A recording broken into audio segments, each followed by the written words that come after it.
আসসালামু আলাইকুম। পৃথিবীর আয়না ইউটিউব চ্যানেলে আপনাদের স্বাগত।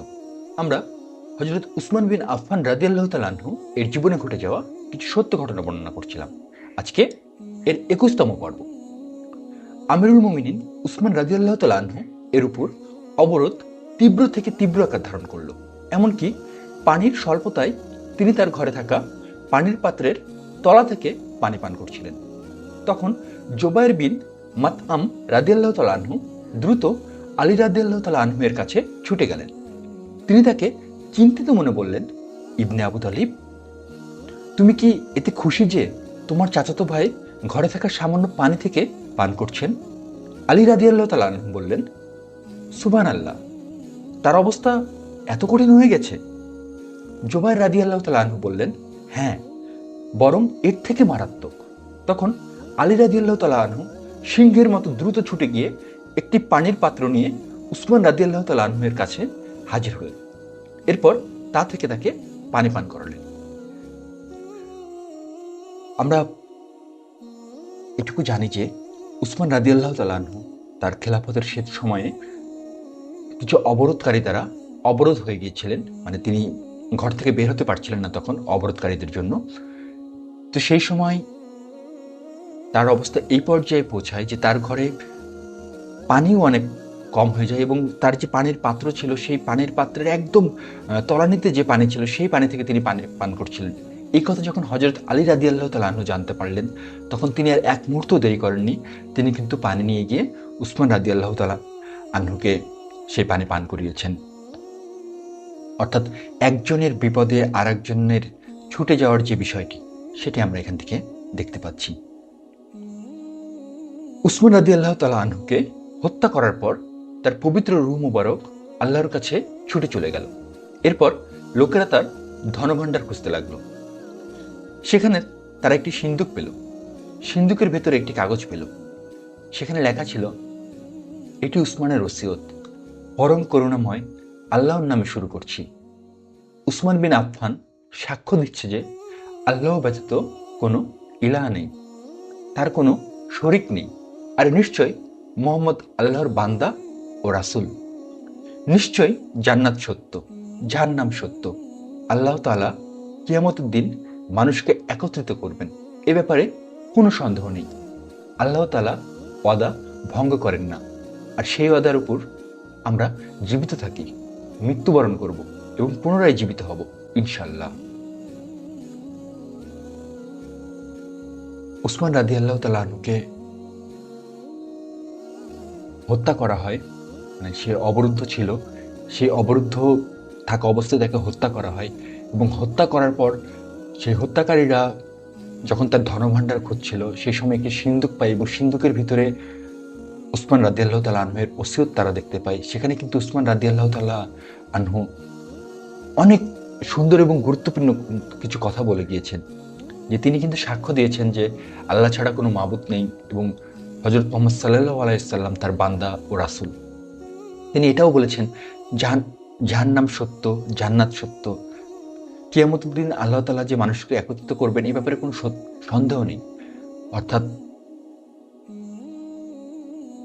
জান্নাত, জাহান্নাম এবং কিয়ামত, এই ব্যাপারে কোনো সন্দেহই থাকছে না। সুতরাং এই বিষয়গুলোকে সামনে রেখে, এই বিষয়গুলোকে মাথায় রেখে কিন্তু আমাদের জীবন অতিবাহিত করা উচিত। কারণ আমরা বিশ্বাস করি বা না করি, আমরা কেউ বিশ্বাস করতেও পারি, কেউ নাও করতে পারি, এতে কোনো কিছুই আসবে যাবে না আমার আল্লাহ তাআলার। যে বিশ্বাস করে যে জান্নাত রয়েছে তার জন্যও জান্নাত রয়েছে, যে বিশ্বাস করে যে জান্নাত জাহান্নাম এরকম কিছু নেই তাকেও জান্নাত জাহান্নামের সম্মুখীন হতে হবে এবং কিয়ামতের মাঠে সকলকে যখন একত্রিত করবেন তখন সেখানে থাকতে হবে। সুতরাং আল্লাহ আমাদেরকে তৌফিক দান করুক যেন আমরা এমনভাবে আল্লাহর সামনে উপস্থিত হতে পারি যেন আমরা সেখান থেকে জান্নাত লাভ করতে পারি। এটাই আমাদের লক্ষ্য হওয়া উচিত এবং সেজন্য আমাদের উচিত আল্লাহর নিকট ক্ষমা চাওয়া, ক্ষমা প্রার্থনা করা। কারণ আল্লাহর নিকট যদি আমরা ক্ষমা প্রার্থনা করি, আল্লাহ আমাদের ক্ষমা করে দিবেন, আমাদেরকে গুনাহ থেকে রক্ষা করবেন। এবং আমাদের নবীজি আমাদেরকে অনেক ওসিয়ত করেছেন, আমাদের নবীজি আমাদেরকে অনেক কিছু শিক্ষা দিয়েছেন। তার ভিতরে একটি শিক্ষা হচ্ছে এরকম যে আমরা যখন আল্লাহর কাছে জান্নাত যাব তখন জান্নাতুল ফেরদৌস চাইবো, কারণ এটি হলো জান্নাতের, মানে জান্নাতের যে মানে মোট যে 8টি জান্নাত রয়েছে তার ভিতরে সবচেয়ে ভালো জান্নাত যেটি আমরা বলতে চাই, মানে 8টির ভিতরে উত্তম জান্নাত সেটি হলো জান্নাতুল ফেরদৌস। সুতরাং আমরা যখন আল্লাহ তাআলার কাছে জান্নাত চাবো তখন আমরা জান্নাতুল ফেরদৌস চাবো। কেন জান্নাতুল ফেরদৌস চাবো? কারণ আমাদের নবী করিম সাল্লাল্লাহু আলাইহি ওয়াসাল্লাম আমাদেরকে এটি শিখিয়েছেন যে তোমরা যখন জান্নাত চাবে আল্লাহর কাছে তখন জান্নাতুল ফেরদৌস চাবে, সেজন্য আমরা চাবো। পৃথিবীর চিন্তা একটি অন্ধকার আর পরকালের চিন্তা একটি আলো। দুনিয়া বিমুখ ব্যক্তি আল্লাহ তাআলার প্রিয়, গুনাহ বিমুখ ব্যক্তি ফেরেশতাদের প্রিয়, আর লালসা বিমুখ ব্যক্তি মুসলমানদের কাছে প্রিয়। 4টি জিনিস মূল্যহীন। আমলহীন ইলম, যে সম্পদ যা ব্যয় করা হয় না। সন্ন্যাস ভাব, যা দ্বারা দুনিয়া অর্জন করা হয়। সে দীর্ঘ হায়াত, যার মাধ্যমে আখিরাতের পাথেয় তৈরি করা হয় না। পৃথিবীতে আমার 3টি বস্তু পছন্দনীয়: ক্ষুধার্তদের খাওয়ানো, বস্ত্রহীনদের বস্ত্র পরিধান করানো, কুরআন মাজিদ থেকে পাঠ করা, অন্যকে পাঠ করানো। 4টি বস্তুর মধ্যে বাহ্যত একটি সৌন্দর্য, কিন্তু 4টি আবশ্যক বিষয় বিদ্যমান। নেক লোকদের সাথে সাক্ষাৎ করা এক সৌন্দর্য, কিন্তু তার অনুসরণ একটি আবশ্যক কাজ। কুরআন তিলাওয়াত করা একটি সৌন্দর্য, কিন্তু তার উপর আমল করা একটি আবশ্যকীয় কাজ। রোগীর সেবা শুশ্রূষা করা একটি সৌন্দর্য, কিন্তু তার দ্বারা ওসিয়ত পূর্ণ করানো একটি গুরুত্বপূর্ণ বিষয়। কবর জিয়ারত করা একটি সৌন্দর্য, কিন্তু কবরের জন্য প্রস্তুতি গ্রহণ করা একটি গুরুত্বপূর্ণ বিষয়।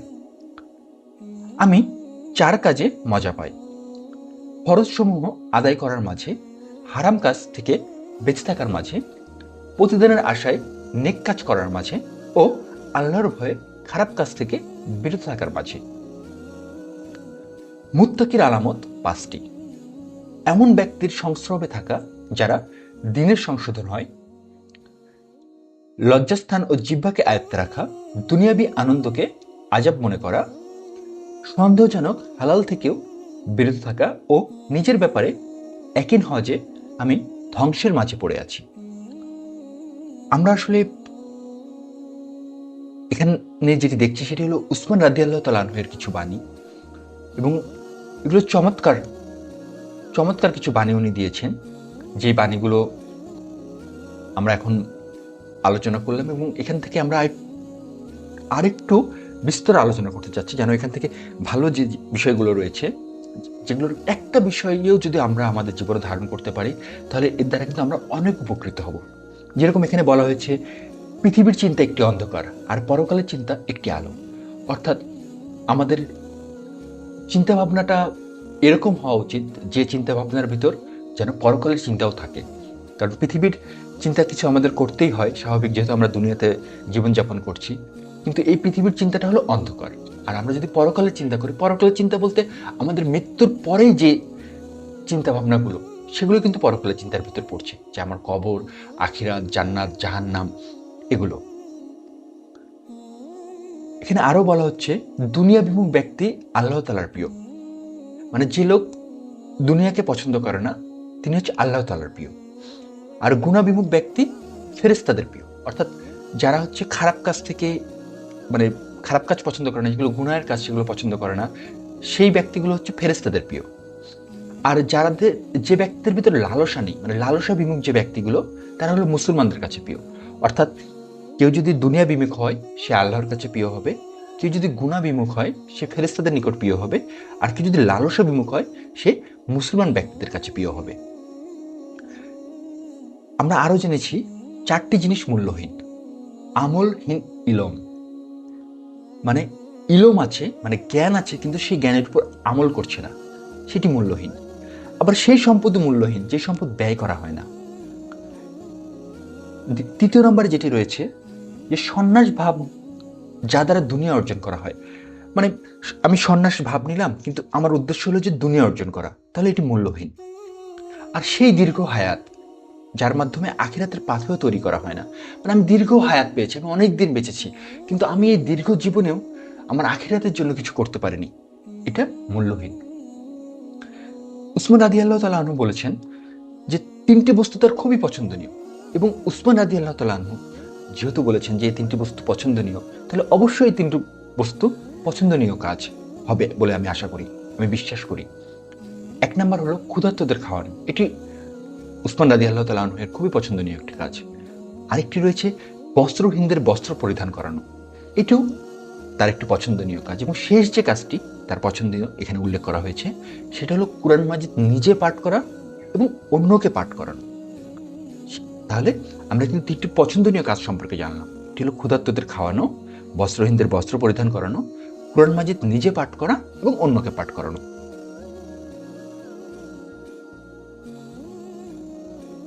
এরপরে রয়েছে যে 4টি বস্তুর মধ্যে বাহ্যত একটি সৌন্দর্য, কিন্তু 4টি আবশ্যক বিষয় বিদ্যমান।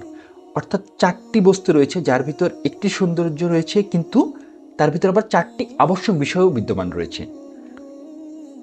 সেটা এখানে যেটা বলা হয়েছে সেটি হলো যে নেক লোকদের সাথে সাক্ষাৎ করা একটি সৌন্দর্য।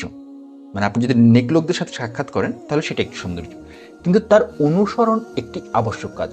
অর্থাৎ নেক লোকদের সাথে সাক্ষাৎ করা হলো সৌন্দর্য, এবং এই সৌন্দর্যের পিছিয়ে যে আবশ্যকীয় কাজ রয়েছে সেটি হলো তাদের অনুসরণ করা।